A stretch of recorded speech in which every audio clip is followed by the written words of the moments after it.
আসসালামু আলাইকুম। আশা করি আপনারা সবাই অনেক অনেক ভালো আছেন। অত্যন্ত ভারাক্রান্ত হৃদয়ে সবার কাছে আজকের এই জুমার দিনে একটি মেসেজ দেওয়ার জন্য আমি সামনে এসেছি আপনাদের। আপনারা হয়তো ইতিমধ্যে হিপির রহমানের বাবার মৃত্যুর সংবাদ পেয়েছেন। তার শ্রদ্ধাভাজন পিতা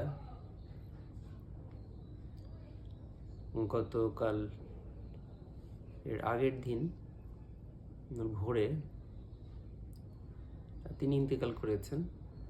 বার্ধক্যজনিত কারণে তিনি ইন্তেকাল করেছেন। মৃত্যুকালে তার বয়স হয়েছিল 115 বছর। তিনি আমার শ্বশুর হন, শ্রদ্ধাভাজন শ্বশুরের জন্য আজকে আমরা সকলের কাছে দোয়া চাওয়ার জন্য আমি সামনে এসেছি। তার বিধিহে আত্মার মাগফিরাত কামনায় আল্লাহ পাক যেন তাকে কবর আযাব মাফ করে দেন এবং তাকে জান্নাতুল ফেরদৌস দান করেন। সকলের কাছে আজকে দোয়া চাওয়ার জন্য আমি আপনাদের সামনে লাইভ উপস্থিত হয়েছি।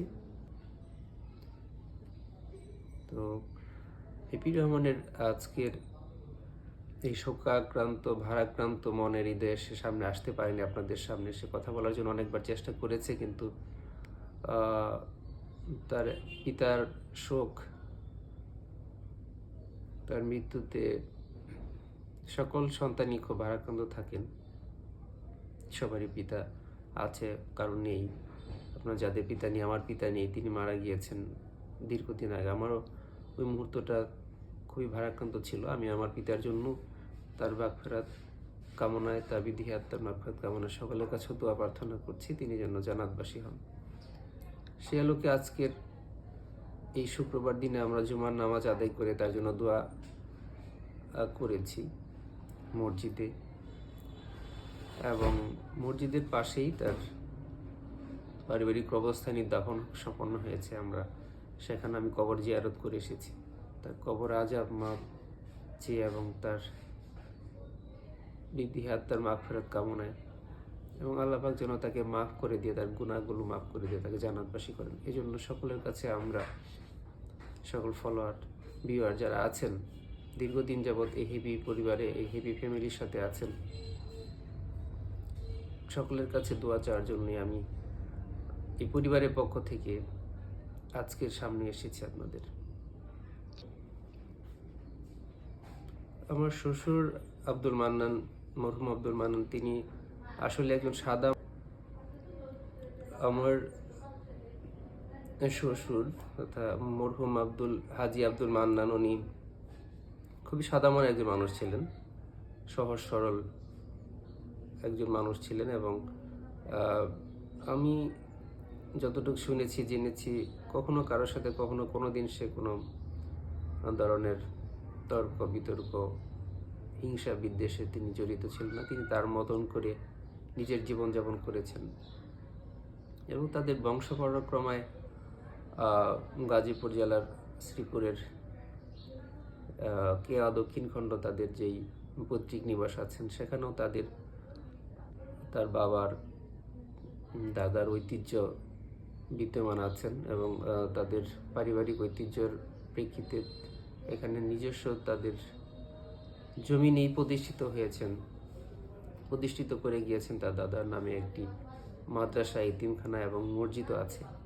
সেই মসজিদের পাশেই আজকে আমরা নামাজ পড়ে তার জন্য দোয়া করে এসেছি। সেই কবরস্থানটি কিন্তু মসজিদের ঠিক পাশেই সমাধিত করা হয়েছে, এবং এখানে তাদের আত্মীয় স্বজন যারা অনেকেই বিগত হয়ে গিয়েছেন, পূর্বপুরুষরা যারা মারা গিয়েছেন, এই কবরস্থানেই তাদের দাফন করা সম্পন্ন হয়েছে।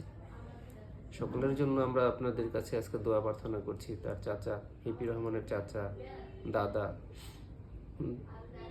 দাদা মহ এবং অনেক আত্মীয় স্বজন এই কবরস্থানে শায়িত হয়েছে। তাদের সাথেই কিন্তু হিপির রহমানের আমার শ্রদ্ধার শ্বশুর হাজি আব্দুল মান্নান সাহেব সমাধিত আছেন, চিরনিদ্রায় শায়িত আছেন।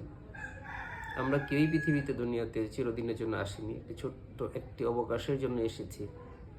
যে কোনো সময় আমরাও পৃথিবী মায়া ত্যাগ করে চলে যাব। তো পরকালে যেন আমরা সকলেই শান্তিতে থাকতে পারি, সেজন্য আমাদের ভালো কর্মগুলো করে যেতে হবে। তো সেই প্রেক্ষিতে আমরা আজকে সকলের কাছে আমাদের এই হ্যাপি রহমানের আজকের এই পেজের 1 লক্ষর উপরে যে ফলোয়ার্সরা যারা আছেন, তারা সকলেই আমরা জানি আমাদের পরিবারের একটু অংশ, আমাদের ভালো মন্দ দিকগুলো আপনারা দেখেন। আজকের এই দিনে সকলের কাছে হ্যাপি রহমানের পিতা মরহুম হাজী আব্দুল মান্নান এবং আমার শ্বশুর মহোদয়, তার জন্য তার বিদেহী আত্মার মাগফিরাত কামনায় আমি হ্যাপি রহমানের পক্ষ থেকে সকলের কাছে বিনয়ের সাথে দোয়া প্রার্থনা করছি, দোয়া চাচ্ছি।